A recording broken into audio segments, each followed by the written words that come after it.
Assalamualaikum warahmatullahi wabarakatuh. Apa kabar anak-anakku sekalian?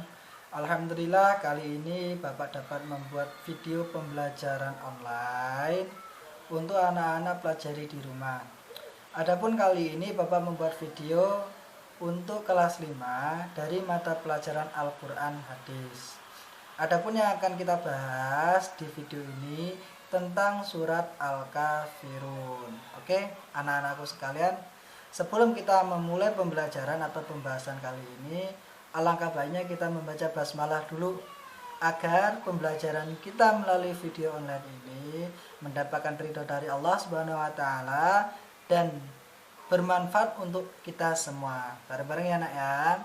Bismillahirrahmanirrahim.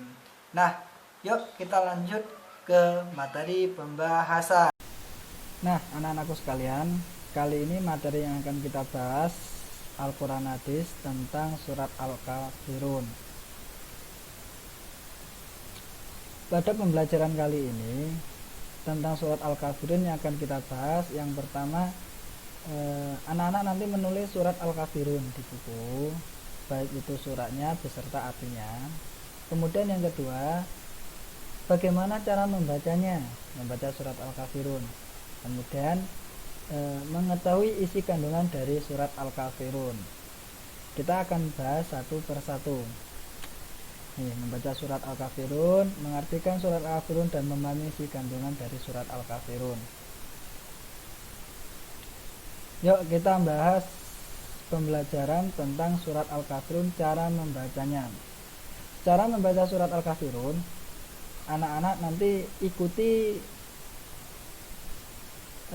cara Bapak membacanya ya. Anak-anak nanti silakan ikuti cara Bapak membacanya surat Al-Kafirun ayat demi ayat agar anak-anak nanti fasih dan lancar dalam membacanya. Kita mulai ya, bareng-bareng. Nanti silakan anak-anak ikutin cara membacanya yang benar. Bismillahirrahmanirrahim. Qul ya ayyuhal kafirun la a'budu ma ta'budun wa la antum 'abiduna ma a'budu wa la ana 'abidum ma 'abadtum wa la antum 'abiduna ma a'budu lakum dinukum waliyadin. Nah, anak-anak nanti silahkan diikuti cara membaca surat Al-Kafirun ayat demi ayat seperti yang Bapak contohkan. Atau nanti boleh anak-anak minta panduan kepada orang tua, kakak, atau guru ngajinya tentang bagaimana cara membaca surat Al-Kafirun yang baik dan benar. Untuk pembahasan selanjutnya kita mengartikan surat Al-Kafirun. Nah, dalam mengartikan ini tujuannya apa sih anak-anak mengartikan surat Al-Kafirun? Agar anak-anak tahu apa sih arti dari surat Al-Kafirun dan tujuannya apa diturunkan dari surat Al-Kafirun itu. Di sini sudah Bapak cantumkan arti dari surat Al-Kafirun ayat per ayat. Yang pertama itu Bismillahirrahmanirrahim. Qul ya ayyuhal kafirun. Artinya, katakanlah hai orang-orang kafir, la a'budu ma ta'budun, aku tidak akan menyembah apa yang kamu sembah, wala antum abiduna ma a'bud, dan kamu bukan penyembah Tuhan yang aku sembah, wala ana abidum ma abantum, dan aku tidak pernah menjadi penyembah apa yang kamu sembah. Kemudian wala antum abiduna ma a'budu, dan kamu tidak pernah pula menjadi penyembah Tuhan yang aku sembah. Lakum dinukum waliyadin, untukmu agamamu dan untukku agamaku. Nah, ini arti dari surat Al-Kafirun. Silakan anak-anak dicatat. Kemudian kalau bisa anak-anak bisa menghafalnya. Ayat pertama, bunyinya bagaimana dan artinya apa, sehingga nanti anak-anak bisa fase dan tahu arti dari surat Al-Kafirun. Cara menghafalnya bagaimana? Satu ayat dulu dibaca berulang kali, kemudian nanti anak-anak minta kawan atau orang tua untuk mengoreksi atau mengawasi anak-anak dalam pembacaannya. Berikutnya, memahami kandungan surat Al-Kafirun. Nah, kita masuk di inti.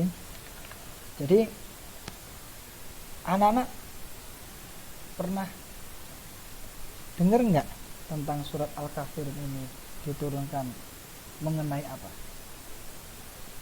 Belum? Nah, kalau belum, kali ini kita akan bahas isi kandungan surat Al-Kafirun atau asbabun nuzulnya. Surat Al-Kafirun itu diturunkan pada posisi apa pada Nabi Muhammad. Yang pertama, surat Al-Kafirun adalah surat yang turun ke 109 dan diturunkan di kota Mekah, sehingga tergolong ke dalam surat Makkiyah. Jadi surat ini turun sebelum Nabi Muhammad hijrah ke Madinah. Jadi posisi Nabi Muhammad itu masih di kota Mekah, sehingga tergolong ke dalam surat Makkiyah. Jumlah ayat pada surat ini ada 6 ayat. Ada 6 ayat ya. Dari surat Al-Kafirun tadi ada 6 ayat. Nama surat Al-Kafirun diambil dari ayat pertama yang terdapat pada lafaz Al-Kafirun. Surat ini memberikan tuntunan kepada Nabi Muhammad Shallallahu Alaihi Wasallam dan para sahabat agar jangan menghiraukan orang kafir yang selalu menghina ajaran Islam. Jadi waktu itu Nabi Muhammad itu selalu dihina oleh orang-orang kafir. Nah, Allah menurunkan surat Al-Kafirun ini untuk sebagai tuntunan Nabi Muhammad, jangan hiraukan orang-orang kafir itu dalam menghina ajaran kalian. Selanjutnya kita mengetahui bahwa orang-orang kafir Quraisy itu senantiasa menghalangi dakwah Nabi Muhammad SAW, bahkan sampai mengancam. Nah, orang-orang kafir juga melakukan pembujukan kepada Nabi Muhammad SAW, namun usaha mereka selalu sia-sia. Karena apa? Allah selalu melindungi dan memberikan petunjuk kepada Nabi Muhammad. Suatu ketika kaum kafir Quraisy ini mendatangi Nabi seraya berkata, mereka mau menyembah Tuhan yang Nabi Muhammad sembah selama 1 tahun, dengan syarat di tahun berikutnya Nabi Muhammad bersedia juga menyembah Tuhan yang mereka sembah. Jadi suatu ketika ini orang kafir Quraisy itu menemui Nabi Muhammad, berkata, hai Muhammad, saya mau menyembah Tuhan yang kamu sembah selama 1 tahun, tapi dengan syarat di tahun berikutnya kamu mau menyembah Tuhan yang aku sembah. Nah, kemudian Allah menurunkan surat Al-Kafirun ini untuk menjawab tawaran dari kaum Quraisy, di mana di dalamnya terdapat jawaban, katakanlah wahai Muhammad, wahai orang-orang kafir, aku tidak akan menyembah apa yang kamu sembah. Ini Allah yang memberikan tuntunan kepada Nabi Muhammad untuk menjawab tawaran dari orang-orang kafir tentang bahwa orang kafir mau menyembah Tuhan yang Muhammad sembah, Nabi Muhammad sembah, tapi dengan syarat tahun berikutnya Nabi Muhammad juga mau menyembahnya, sehingga turunlah surat Al-Kafirun ini. Secara garis besar, surat Al-Kafirun ini mengajarkan kepada kita akan mempunyai prinsip yang kuat, khususnya pada bab keyakinan atau akidah. Jadi kita tidak boleh goyah dengan prinsip akidah kita, keyakinan kita. Apapun bujukannya, kita tidak boleh goyah. Islam tidak melarang kepada umatnya untuk bergaul kepada siapa saja, asal tidak merubah atas akidah dan keyakinan yang menyebabkan menjadinya seseorang murtad. Jadi Islam itu tidak melarang orang itu bergaul lintas agama. Kita tidak dilarang. Yang penting tidak akan menggoyahkan iman kita. Paham ya anak-anak ya? Jadi Islam itu tidak melarang kita bergaul kepada orang selain agama Islam atau non muslim. Kita tidak dilarang, akan tetapi kita harus mempunyai prinsip bahwa pergaulan kita nanti tidak akan merubah keyakinan kita sehingga kita menjadi orang yang murtad. Murtad itu apa sih Pak? Orang yang keluar dari agama Islam. Naudzubillah, jangan sampai anak-anak ya. Kemudian kita ambil kesimpulan, ini maaf ya. Kemudian kita ambil kesimpulan pokok pada isi kandungan surat ini diantaranya. Nah, di sini Bapak ambil kesimpulan dari isi kandungan surat ini. Yang pertama, Allah Subhanahu wa taala adalah Tuhan semesta alam. Jadi Allah ini adalah Tuhan semesta alam. Semua jagat raya ini adalah Tuhannya Allah satu. Itu yang perlu kita tekankan pada akidah kita. Yang kedua, Nabi Muhammad SAW beserta sahabat dan umatnya tidak menyembah apa yang orang kafir Quraisy sembah. Jadi kita sebagai umat Nabi Muhammad tidak boleh menyembah terhadap apa yang orang-orang kafir sembah. Berikutnya, tidak boleh mencampur adukan antara keyakinan dalam toleransi agama. Kita tidak boleh mencampurkan. Itu agamamu, agamamu, agamaku, agamaku. Jadi seperti yang Bapak jelaskan tadi, isi kandungannya ditekankan tidak boleh mencampur adukan antara keyakinan dalam toleransi agama. Agamamu, agamamu, agamaku, agamaku. Lakum dinukum waliyadin. Ini yang terdapat pada surat pada ayat terakhir di surat Al-Kafirun. Agamamu, agamamu, agamaku, agamaku. Jadi kita tidak boleh mencampurkan aduk antara keyakinan dalam toleransi agama. Catatan dan pesan dari Bapak mengenai atau catatan yang Bapak sampaikan ini tentang surat Al-Kafirun yang bisa kita ambil hikmahnya. Yang pertama, sikap toleransi seseorang pemeluk agama sejati. Sikap toleransi seorang pemeluk agama sejati adalah selalu menjunjung tinggi dan meyakini sepenuh hati agama yang dipeluknya. Jadi kita mempunyai agama, kita selalu menjunjung tinggi agama dan yakinan sepenuh hati yang kita peluk, tanpa pernah sekalipun mencoba untuk merendahkan dan tidak akan membandingkan agamanya dengan agama yang lain. Contohnya gini, agama saya Islam, agamamu maaf nih, lintas agamaku lebih baik dari agama kamu. Kita tidak boleh seperti itu. Jadi agama kita ya agama kita, agama dia agamanya. Jadi kita tidak boleh membanding-bandingkan antara agama kita dengan agama orang lain. Karena ingat, negara kita adalah negara Bhinneka Tunggal Ika, berbeda-beda tetap satu tujuan. Jangan nyampe kita menjadi pecah belah di bangsa Indonesia ini. Ya, tidak boleh. Jadi kita tetap memeluk agama kita meyakini agama kita sepenuh hati, tapi kita tidak menyinggung agama orang lain dalam bertoleransi terhadap agama. Paham ya anak-anak ya? Tidak boleh kita saling mengejek sesama agama. Agama kita, agama mereka, agama mereka.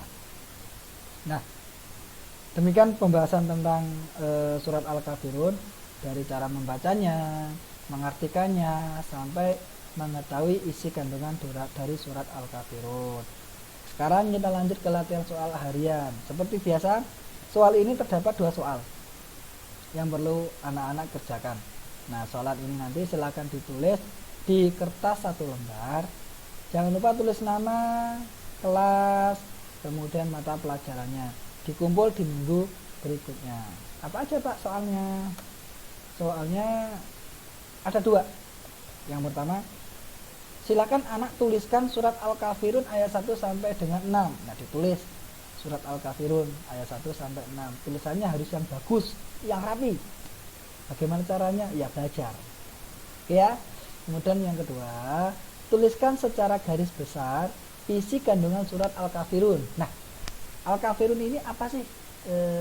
Isi kandungannya secara global atau secara garis besar ini tuh ada apa aja yang terkandung dalam surat Al-Kafirun. Silakan anak-anak jawab pertanyaan dari Bapak.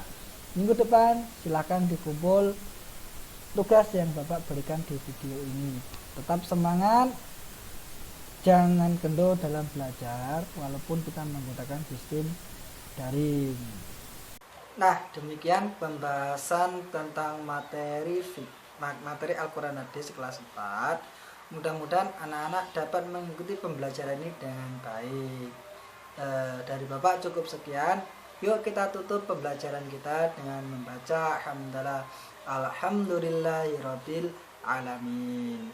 Sebelum Bapak tutup, Bapak berpesan kepada anak-anak, tetap belajar di rumah dengan semangat, rajin dan tidak kendor.